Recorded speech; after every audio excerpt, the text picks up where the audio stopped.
Welcome to today's webinar entitled Master Plan, What About All Those Other Projects? My name is Billy Zadig, Manager Special Programs for APA. Just a couple of housekeeping items before we get started. The webinar recording will be posted to the APA website later this afternoon. Please visit our website at www.apa.org to register for upcoming events and to view archived webinars for continuing education credits found under the Continuous Learning tab. APA Academy and Institute are back, coming to Providence, Rhode Island next week and Fort Worth, Texas in early January 2023. Information is available on the APA website under the Continuous Learning Series tab.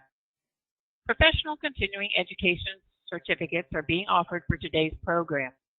AIA members who need their attendance reported to AIA should contact me at Billie, B-I-L-L-I-E, at APA.org.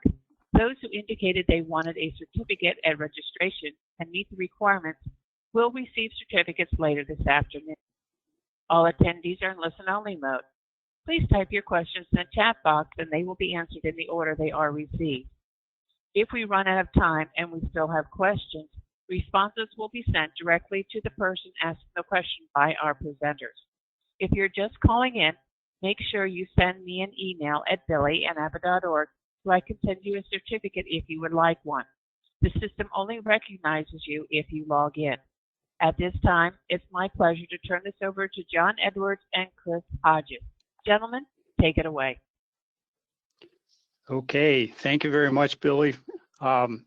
My name is Chris Hodges. I'm a principal with Facility Engineering Associates, and I'm joined today by John Edwards, Vice President at FEA. We're going to take you through the subject that matter today, master planning, and what about all those other projects and things that we have to deal with. So good morning and good afternoon to everybody, and welcome.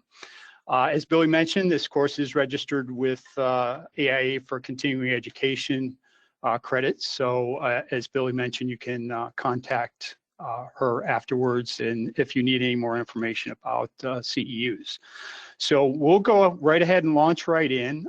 Basically, what we're gonna walk through today is some approaches to how to look at planning just a little bit differently. We're all pretty used to master planning, which is basically looking at functionality and the changing things on our campus, the way we have to change to adapt to new learning, changes in facility use, and so on. We're also very used to that idea of having to go back and look at what we have and determine what the general condition is of our facilities and age, and deal with those things that are part of a natural aging and use process. But what we really sometimes lack is that thing that puts it all together, which is really the facility asset management plan. So that's what we're going to focus on today and walk through different ways to look at that framework for the asset management plan to create a more integrated approach. So we have a couple of learning objectives, and basically when we talk about the planning process, we really want to talk about what are some of the drivers that drive us to having to, again, look at master planning, looking forward, which tends to be a bit more time bound, looking at it over the next few years, whether it's 5 years or 10 years. But we also have that aging process going on that we have to sort of integrate together and integrate along with the drivers that our organization is telling us that we need to follow. In other words, changing needs and those types of things, and the needs for renewal. Capital renewal and repair, major repairs and maintenance that are all going on. So how do these all kind of fit together and also integrate with that organizational mission and those things that we don't know, we don't necessarily see well ahead of time that may be coming.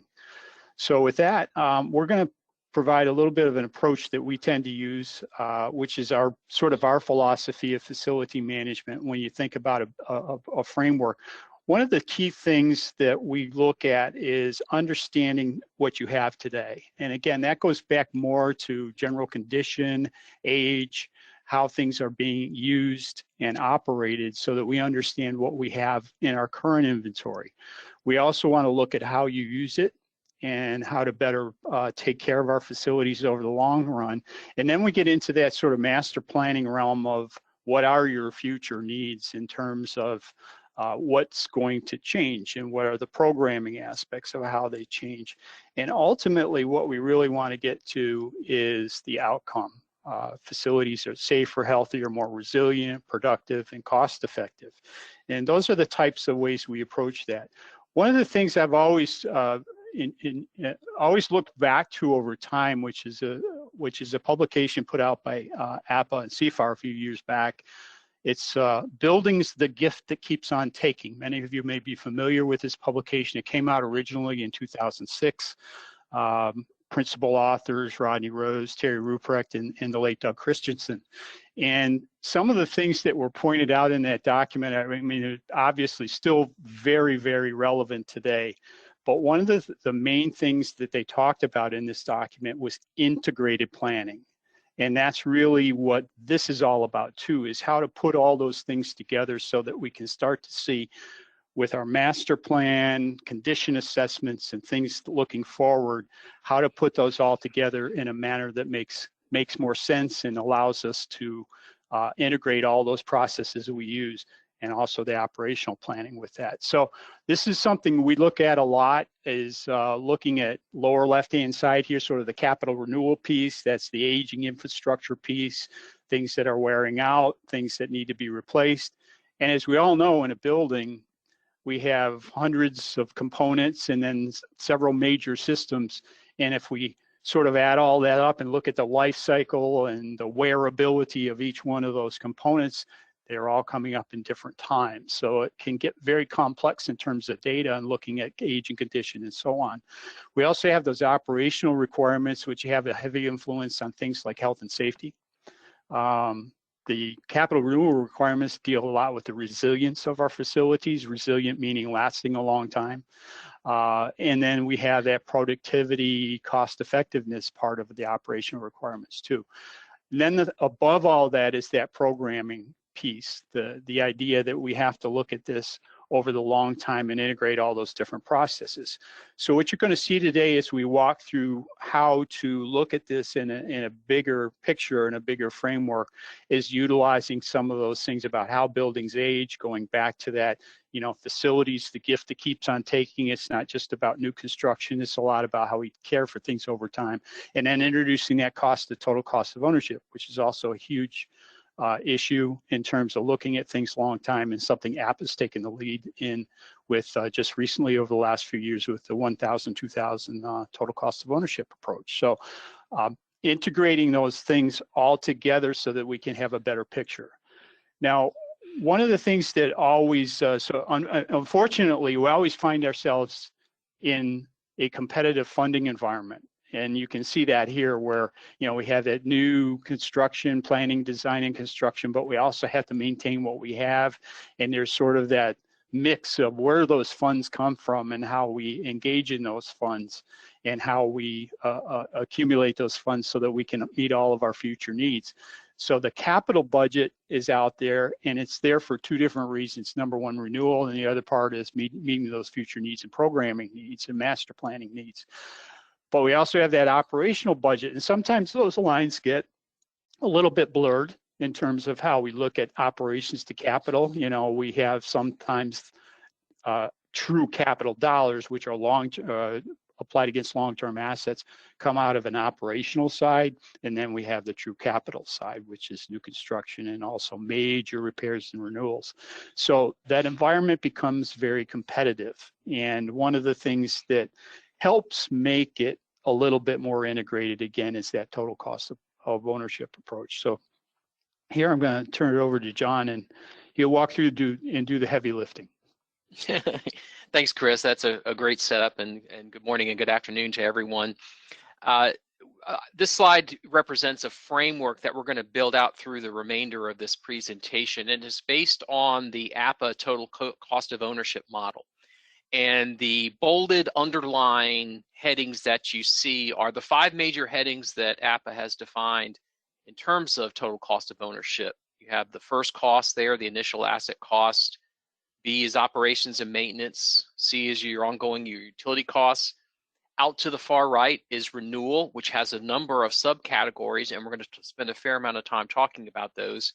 And then E is the end of useful life, the disposal, whatever you end up doing, whether it's demolition, sale, whatever the end of useful life.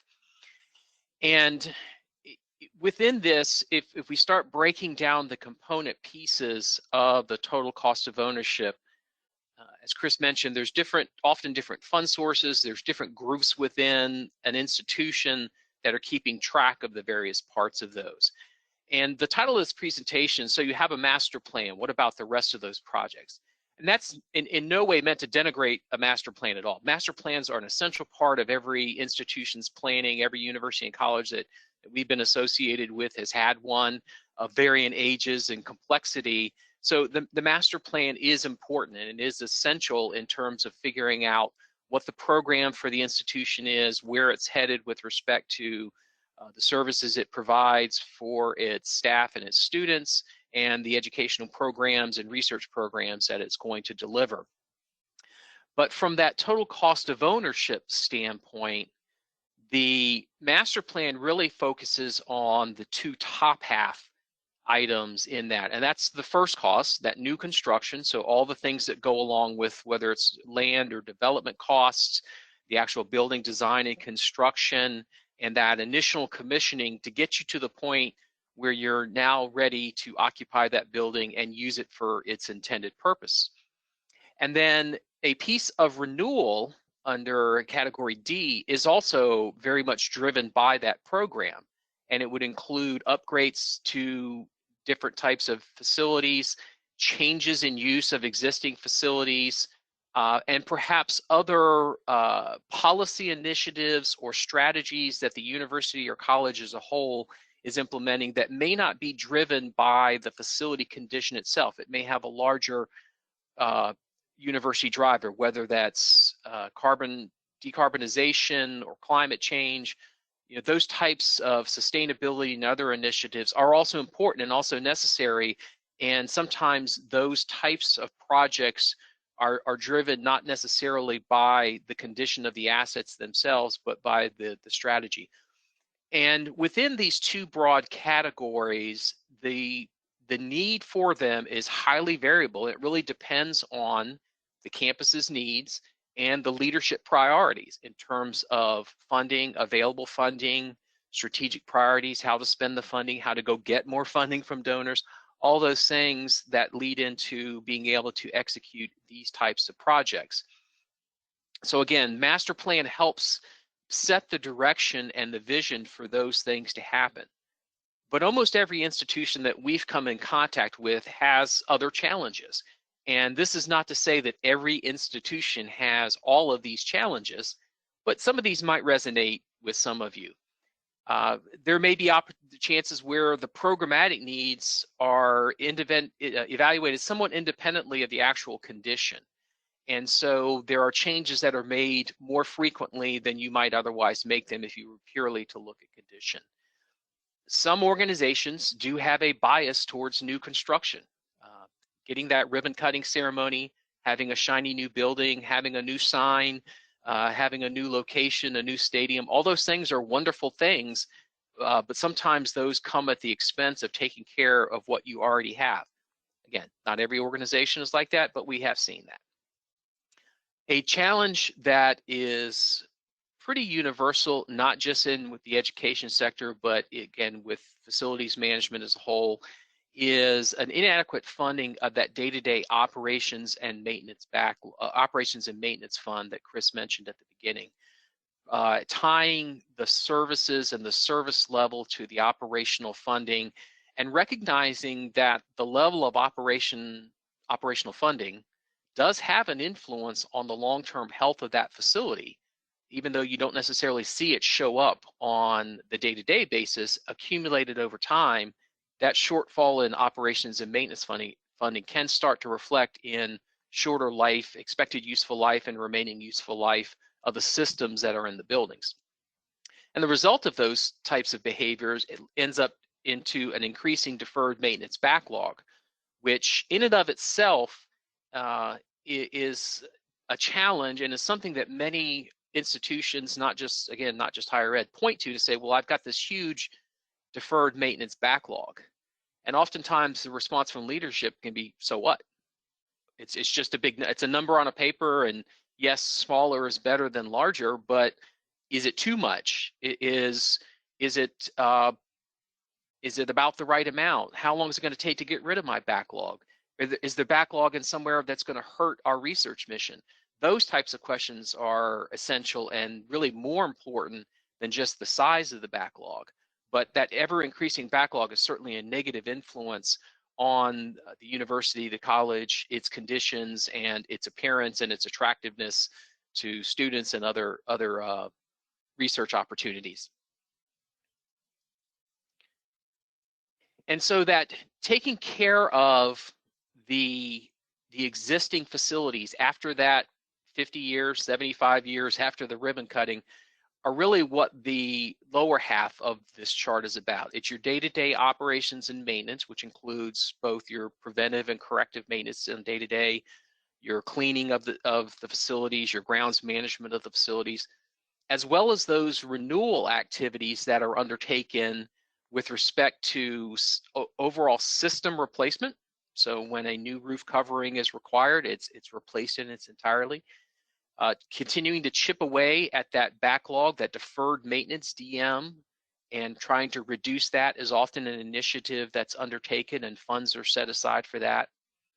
And then another area that comes into play are renewal and major repairs of components of larger systems. So it's bigger than the day-to-day operations, but it's smaller than whole system replacement. So you might think of when you get to a point of replacing the sealants on the exterior of a building, but you're not necessarily replacing the whole facade system, or taking care of the fixtures within the lighting system, but you're not necessarily replacing all the wiring and all the other things that go behind it.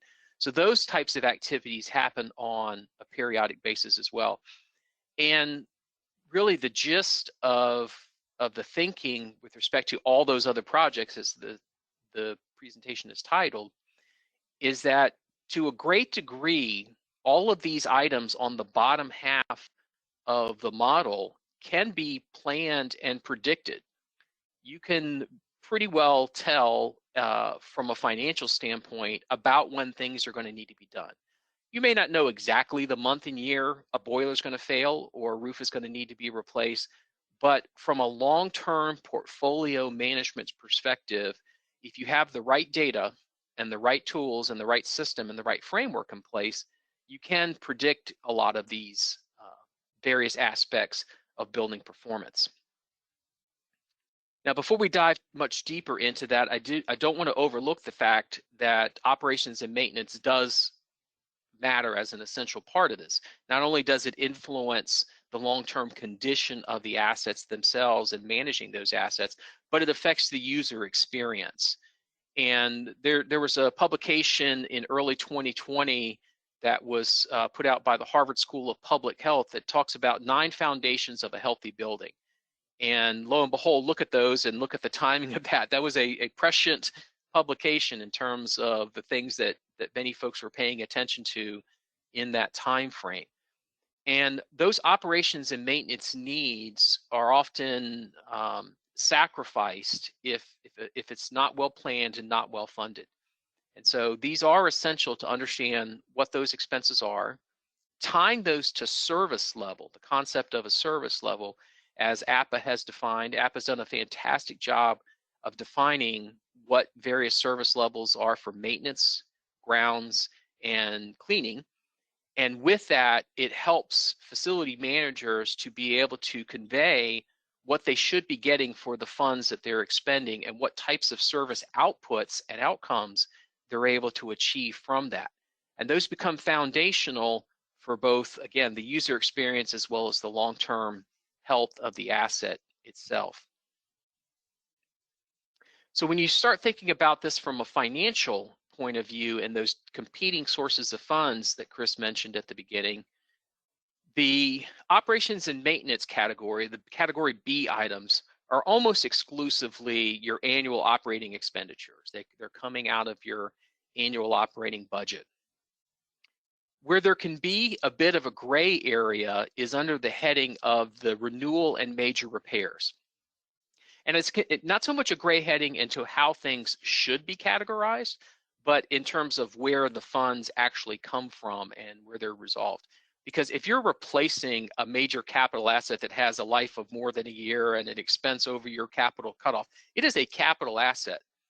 But many times we find clients that are able to accomplish that type of work using existing operating year funds. They take the money for the project, the rebuild, out of their operating expenditures for the year because they happen to have it.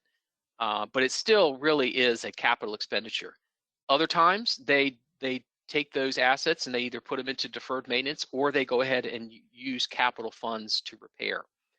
But the combination of those two components of the annual operations and maintenance and the repair and renewal major repairs that are funded out of your operational expenditures form that yearly basis for what level of service that your customers, your students, your staff, your researchers can expect, as well as what you're doing in terms of contributing to the long-term health, longevity, and that safer, healthier, resilient, productive, cost-effective buildings and building systems.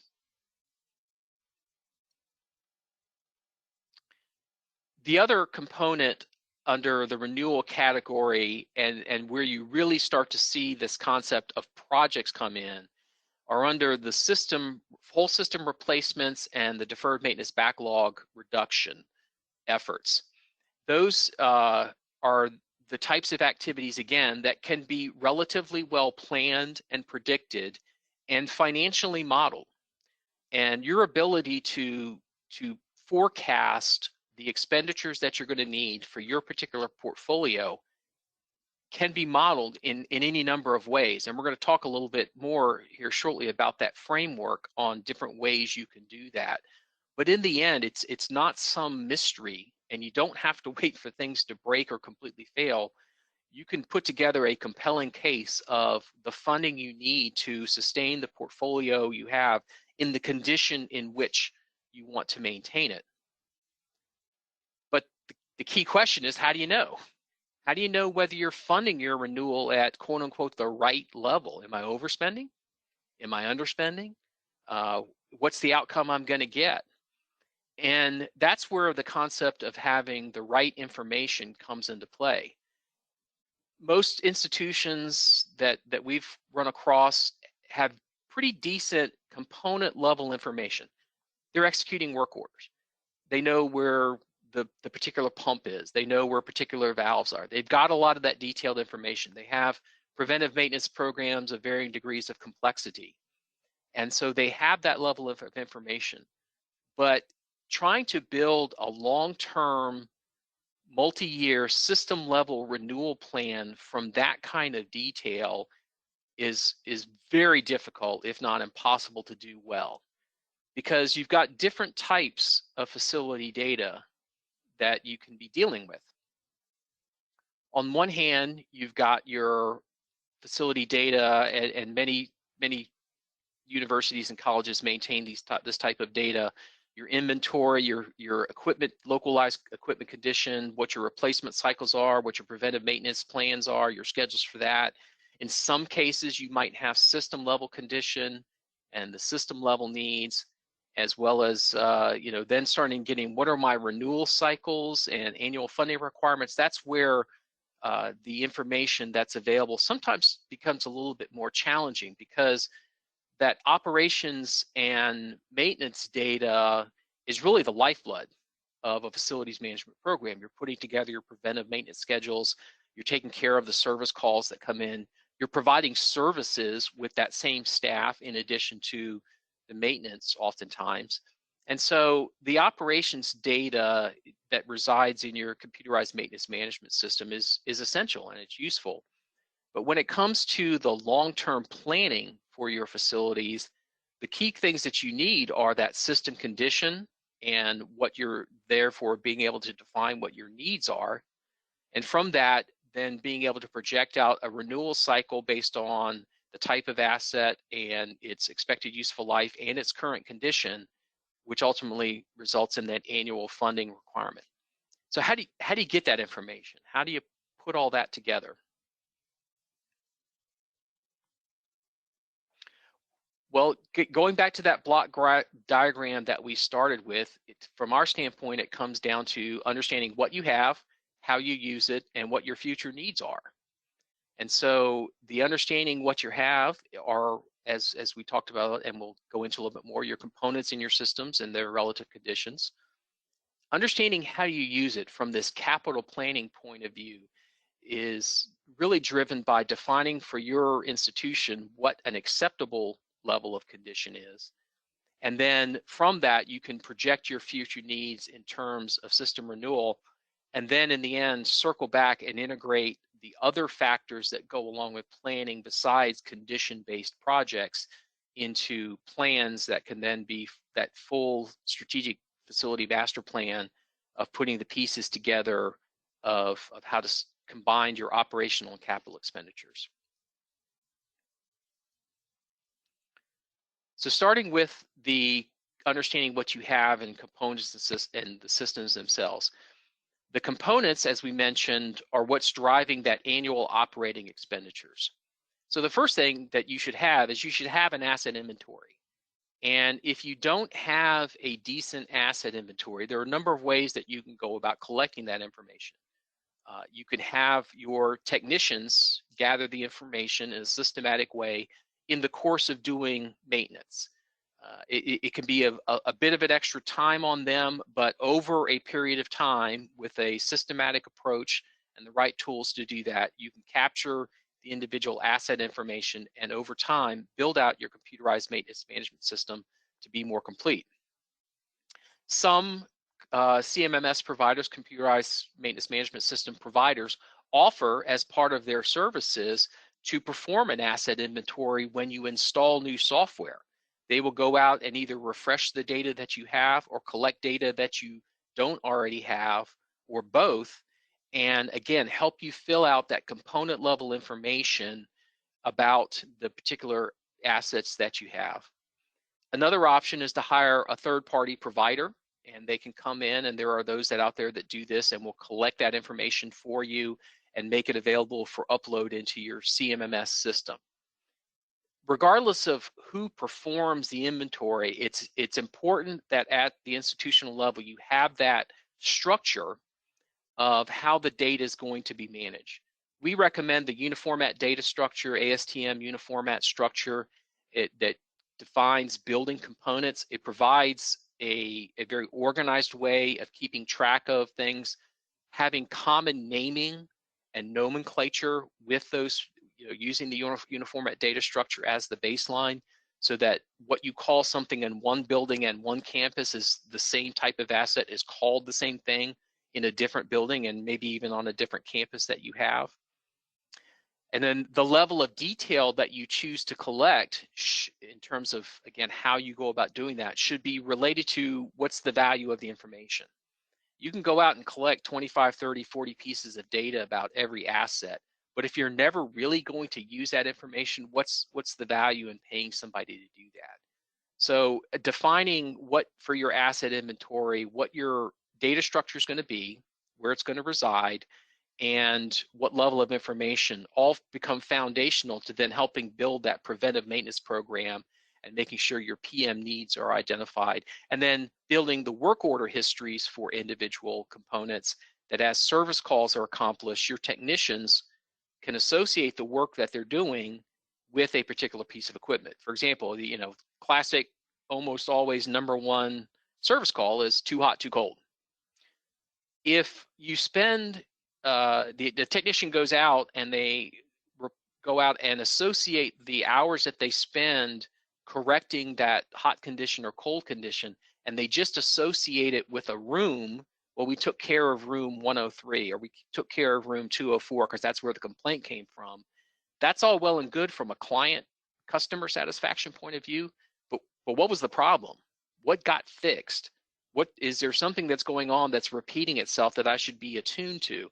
So being able to associate the work that's done with the actual asset that's performed becomes valuable as well, and again, performs that baseline for your operational expenditures. When you talk about understanding what you have in terms of systems, it's a different level of information. typically a bit higher. So you're at the uniformat level 3 normally, meaning you've rolled up all those individual components into a heating system or a cooling system, and not so much the individual boilers and valves and pumps that are within the system. You, again, should have a decision on what type of information you want and the ability to collect condition information. Once you have that condition information, a place to store it. And that type of information then becomes foundational for that long-term planning of your capital expenditures and what your systems need.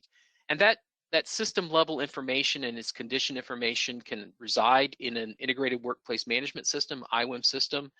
If your computerized maintenance management system, CMMS, has a module for that type of information, you could store it there, and then now you're connecting both the operational and capital and being able to look across how those two things are affecting each other. Or in some cases, we've seen folks keep separate databases for this type of information outside of their CMMS.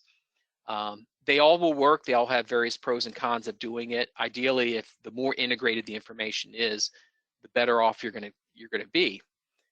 But the key thing about understanding what you have in terms of your condition is being able to capture that information over time in a very usable way. So that includes making sure that the system is repeatable. It's got a rational, objective approach in terms of how a condition is assessed. It's credible. It can stand up to questioning from leadership or from your funder, the folks that are granting your funding, and it's an affordable way to collect it. There's nothing worse than paying a third-party provider to go out and collect tons and tons of information about every switch plate that's broken, every doorknob that's loose, and getting a 150-page volume with a lot of pictures of things that are broken in your building that then goes onto your shelf and sits there and becomes shelfware. And you can see, as illustrated here, if you did that over, you'd have boxes and file cabinets, filling rooms. And unfortunately, sometimes we still see that. We see condition assessments that are really focused on the volume of information rather than the usability of information. So it's important as you're gathering it to understand how you're going to use it in the end for planning, so that you do gather information in a very credible way that is based on objective standards in terms of what constitutes the condition of the various assets. And then it's collected and stored in a data management system in such a way that you can use it to conduct planning. So once you have that baseline understanding of what you have, both operationally and from a system level, you then transition to this idea of how you use it. Now, we mentioned for service levels for operational expenditures, but when you think about how you use the system level information, it really becomes more down defining for you what is acceptable. So you can take that portfolio information, and with the right data analysis, you can project how buildings are going to age. There are model degradation curves, and you can do this in any number of ways. If you have existing condition information about your facilities and you know the size, the type of buildings, the systems that are in it, their current condition on, again, a very rational, repeatable scale, from that information, you can reasonably well project the financial obligation you're going to have at some point in the future for a major repair or replacement of that system. When you accumulate that information over time, you're then able to project what your overall portfolio condition is going to be. And then from that, being able to project that condition, you can compare that to the level of funding. And in this case, this is an example that we worked with a client on to show that at two different levels of funding that they were negotiating, if you will, with leadership to receive, what that level of funding would be able to accomplish in terms of that system level renewal and replacement, and therefore what, are they keeping up, or is their backlog getting worse? And you can see at this particular case, starting from where they were in the about 0.1415 range for system condition over time, that over a number of years, they were, in 20 years from then, the portfolio could be as bad as a 0.5 overall condition, a severely degraded portfolio at that various funding levels. And they wanted to have a standard of not getting any worse than they already were, and ideally improving by getting rid of their backlog to get to a more acceptable condition to where everything was in what they defined as a fair or good condition. So again, being able to have that information on a system level basis, you can then model what that would actually take. What level of funding would it take to keep the overall portfolio facility condition index in a state such that it was always 0.15 or better, in this particular case, was their target. And so we were able to model for them based on condition data that they had and the age and the types of buildings that they had, that they actually needed, on average, a $33 million a year in annual renewal funding, compared to the roughly $13 million that they were going to get under their current funding scenarios. Now you imagine there's a little bit of sticker shock there when you present a case like that to someone that says, yeah, you're getting 13, you really need 33. Okay, well, the truth hurts. We certainly don't expect that suddenly, with this kind of picture, somebody's just going to come along and say, oh, okay, well, we'll just give you $20 million more a year. Go ahead and take care of it. No, first of all, that's not reasonable. Most organizations couldn't swallow a pill that big. They couldn't put out that many projects in time. And in the long run, there needs to be some reconsideration of, is that the right standard? For example, maybe 0.15 isn't right. Maybe we start moving in that direction over a period of 5 years and reassess. But it's having this kind of information that starts the strategic funding level discussions that you can have with leadership about what it's really going to take, what risks they are inheriting by not funding at those higher levels. So for example, continuing to sustain renewal funding at a $13 million funding level means that in about 10 years, according to this modeled projection, you're going to be above the level you've set as an acceptable threshold, and it's going to get worse every year after that. So if that's what you want to do, that's where we're going to be. And again, leadership ultimately gets to make those decisions, but you can present a case as a facility manager to say, here's the risks that you're assuming, and with the decisions you're making, here's the risk that our facilities are going to take on.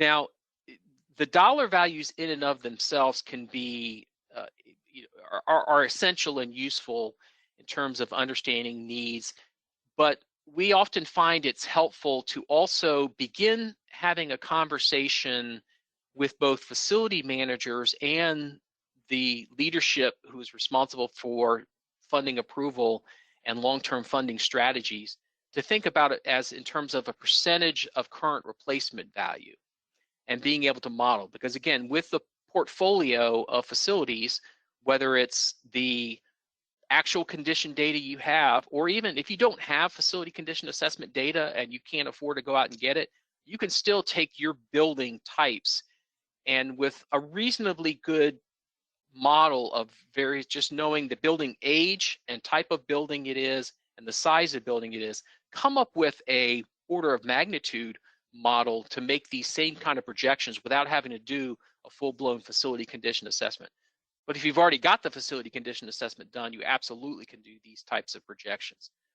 And in this case, one of the reasons we recommend talking about system renewal funding in terms of a percentage of current replacement value being the target is because your CRV, your current replacement value of assets, is going to grow over time just through the natural inflation of things over time. So $33 million this year is not going to buy you the same thing $33 million 10 years from now. So it's helpful to start converting those conversations from dollars into percent of CRV and continuing to reiterate, this is the percent of current replacement value that's necessary to keep this investment in the condition that we're expecting it to be in.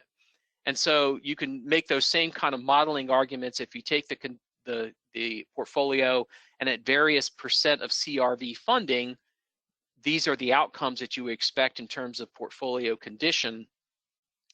That then in any given 5-year budget cycle, you know, if it's going to be 2.3% is the target, it's 2.3 of whatever your current year CRV is, and therefore that's what my dollar value becomes. So we find this is useful, and we've done it successfully. There's a very large client we have that at a statewide level has been espousing this from a facilities management and asset management perspective, to the point where the legislative committees that they work with are now talking back to the facilities folks using this same language, asking them about % of current replacement value, and recognizing that if you go below a certain percentage of CRV, that there's going to be impacts to their facilities. But it took a long time for them to get there, but it was definitely for them a worthwhile conversation. So understanding the condition-based needs and that bottom half of that chart that we talked about in terms of that framework is helpful and useful. But in the end, you have to balance everything. So there are ways to assess your non-condition needs. There are various functionality assessments that are able to be done. There's mission criticality assessments that can be done. Whatever methodology that you might use for assessing non-condition needs needs to have those same characteristics as your condition-based needs. It needs to be repeatable, it needs to be objective, it needs to be credible, so that you're scaling things the same way across your portfolio and scaling them the same way over time. But as you do that, you can start, for example, considering functionality or adequacy, however you want to define it, versus condition. And the simple 2x2 matrix becomes a very powerful tool. And saying wherever you draw that crosshair line is up to you, but putting things into quadrant, everything from, hey, it's in relatively good condition and it's functionally usable, we're just going to continue to maintain that. Quadrant 4, you know, keep our preventive maintenance up to date, try to keep things from getting worse. All the way out to the worst of quadrant 1, it's in the worst condition and it's the wrong kind of building. Okay, now we're talking about either demolition and new construction or some sort of major rehabilitation of those facilities. So being able to organize your thinking about where to put your priorities for limited funds, all the while not ignoring the need that ongoing system replacement is always going to be there. And if that's not adequately funded, you're hurting your portfolio in the long run. We mentioned mission criticality. We have worked with clients before in which mission, the importance of that building to a mission was well defined, again, through a very credible system. And so they were able to plot condition versus mission, and again, pretty easily target where they needed to be spending a lot of their effort and where they should be focused on maintaining the existing. And then this batch in the middle here becomes the items that are up for debate. So whatever tool or technique or methodology you use to go back to that full cycle and integrate, it's ultimately going to lead you back to looking at your facilities from a total cost of ownership point of view. And so, Chris, I'm going to turn it back to you to kind of wrap this up. Okay, thank you, John. As John has taken us through this today, you see that there are some really, really good tools and frameworks out there. A lot of them have been developed by APA so that we can take a better look at the total cost of ownership in reference to the way we do planning, and we do condition assessments, and we do operational planning, and putting all those together so that we have that integrated planning approach, so that takes into account all the changes that are going on in facilities, sort of the top of this diagram here, you know, building new facilities to programmatic upgrades and enhancements, to all those things that are down on the bottom of this diagram here, which really is the operations and maintenance funding, which again, as John has indicated, goes to service level and the level of service we want to keep up as we maintain our facilities, to maintain that safe, healthy work environment and learning environment, how we spend on utilities and those types of things. Those are all fairly predictable. I mean, they do go up and down, but the bottom line is over the long period of looking at total cost of ownership, we do understand the relationship between these things, and they do work out that way. And especially on the lower right, where we're looking at the renewal part of it, those things tend to be pretty predictable if we're maintaining in the right manner, so that we can look at those indicators like the facility condition index and the relationship of deferred maintenance and backlog to CRV, a current replacement value. We can start to develop these systems overall. So this is really something that's really helpful. So why does this all matter? That's the key here. And so putting together that budget story, you know, where we go to those funding sources and we say these are what our needs are, and backing it up with real data and a real forward look at what's going to happen in terms of time, we have these tools in place where we can look at operational spending, we can tie it to the service level, which ties back to the mission of the organization, the mission of the college or university, so that we can understand that if we want it to look and operate like this, this is the level of funding we're going to need for an operational standpoint. We also have those capital renewal pieces that come in, which are routine things that may break or degrade over time that we're going to have to deal with. And then we have those ultimate master planning pieces to put all together into that integrated planning process. What that does is it helps us reduce and manage risks. It relates that facility renewal outcome to that core business so that we can deliver on the mission of the organization. So that really is going to help us tie that all together, help us manage the risk of long-term ownership of these portfolios. And what it's going to do, and we see this a lot too, and John mentioned it, is we see this list of projects. We gather this list of projects. We have to do these projects. That's absolutely true. But what's beyond those projects? What are the systems doing? How are they degrading? And how does that integrate with everything else that we're doing? So ultimately, it matters. And what we'd like to see is, again, as John mentioned, collect the right data, use the right tools, and put together the right systems for long-term monitoring for total cost of ownership. So these are usually pieces of information we all have, and sometimes they're scattered about in various places.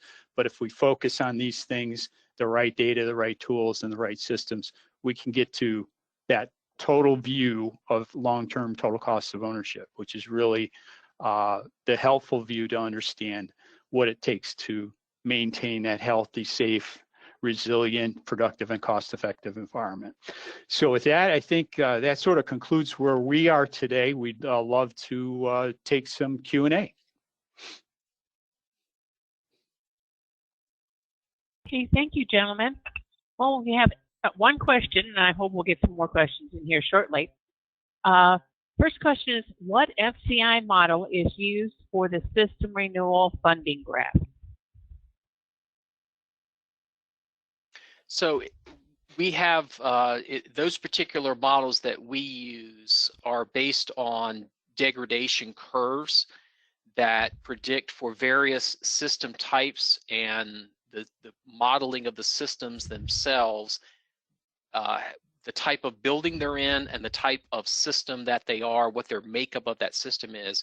We have cost models that we use that have a degradation curve, and I say that meaning it's not straight line. So typically a system in and of itself will maintain a relatively stable condition for about the first half of its life, and then through that second half and especially that final third of its life, it will be a much more severe drop-off. And so the projection of financial need is tied to a combination of first the condition and second the age of the building to predict when that individual system should be due for renewal. And it could be anywhere from 50 years to 10 years, depending on the type of system that you're talking about. Within a building, it's the summation of all those system renewal needs that identify the deficiencies that then make up the facility condition index for a particular building. Okay, thank you. Our next question is, other than systems, would you say that in order to manage total cost of ownership of your asset building in the most efficient manner, it is critical that a person or group is dedicated to this?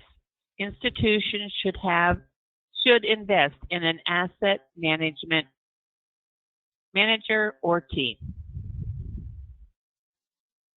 I would say in our practice, the institutions that we've looked at that have dedicated positions to this are far ahead in terms of maturity, being able to define their needs, and being able to advocate for funding.